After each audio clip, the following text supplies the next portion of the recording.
जय मिथिला, जय मैथिली, जय गंगा। मिथिला में एकटा बाढ़ि रूपी आपदा आयल छल। हम तमाम मिथिलावासी अपना तरफ से यथासंभव सहयोग करे के प्रयास केलहुँ, लेकिन एहि में मिथिला स्टूडेंट यूनियन के कार्य के जय गंगा कैसेट आ गगन आनंद के संग जय गंगा के तमाम कलाकार हुनक कार्य के सराहना करैत छनि। संगहि ई आशा राखैत छथि जे एहि गीत के माध्यम से मिथिला स्टूडेंट यूनियन के माँ भगवती एतेक शक्ति प्रदान करत जे MSU के तमाम कार्यकर्ता अहिना जोश और फरोश से आगा बढ़ैत रहत। तो लिया सुनल जाओ जय गंगा कैसेट के भक्तिमय प्रस्तुति आ गगन आनंद के सुमधुर स्वर में तोरे संतान छी हे माँ।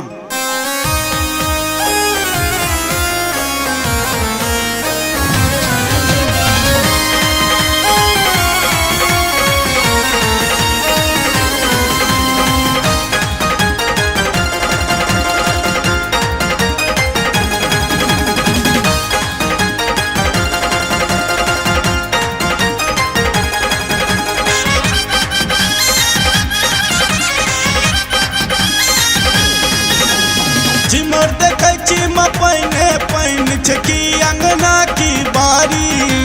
झिमर देखै छी म पहिने पहिन छकी अंगना की बारी। कहने कोन गलती भेल जे माँ बैर देलै एते भारी।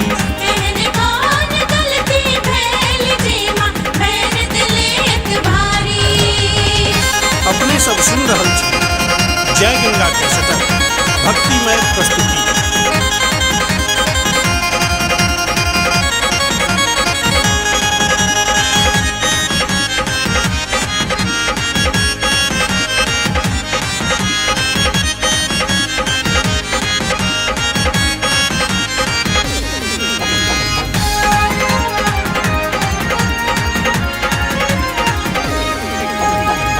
गाम गाम बहि गेले माँ पर ले एहन अकाल गे।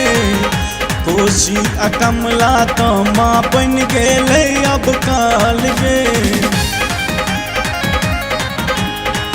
गाम गाम बहि गेले माँ पर ले केहन अकाल गे। कोशी आ कमला तो माँ बन गेले अब काल गे। पहिने रौदी फेदलगिन बरखा डांग पड़ल दूधारी। पहिने रौदी फेदलगिन बरखा डांग पड़ल दूधारी। कहन कोन गलती भेल जे माँ बैर एलै एते भारी।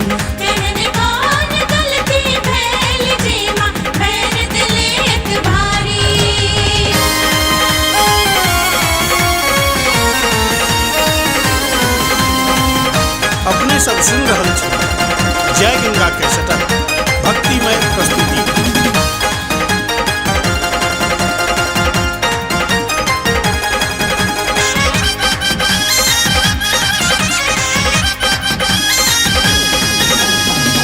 चुक चुक जीवे सब MSU के जवान गे। रखी है तू कृपा इछो तोरे संतान गे। चुक चुक जीवे सब MSU के जवान गे। रखी है तू कृपा इछो तोरे संतान गे। सबके भोजन दिलकई ताकि बच्चा की नारी। सबके भोजन दिलकई ताकि बच्चा की नारी। कौन कोन गलती भेल जे माँ बैर देलै एते भारी।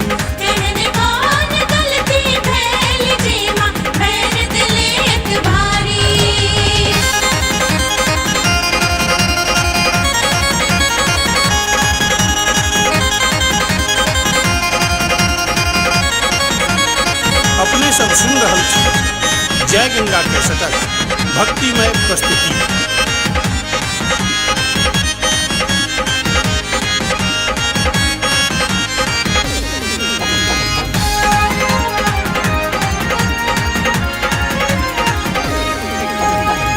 कतेक बहिन माँ के उजरल सिंदूर गे।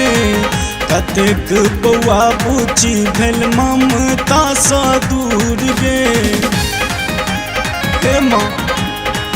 कतेक बहिन माय के उजरल सिंदूर गे, कतेक बौआ बुची भेल ममता सँ दूर गे।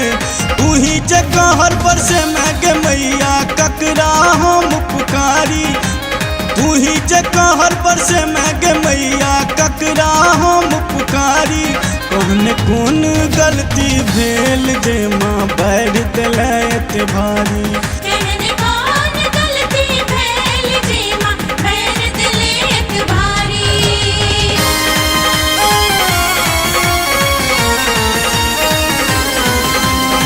अपने सब सुन रहल छी जय गंगा के सटक भक्तिमय प्रस्तुति।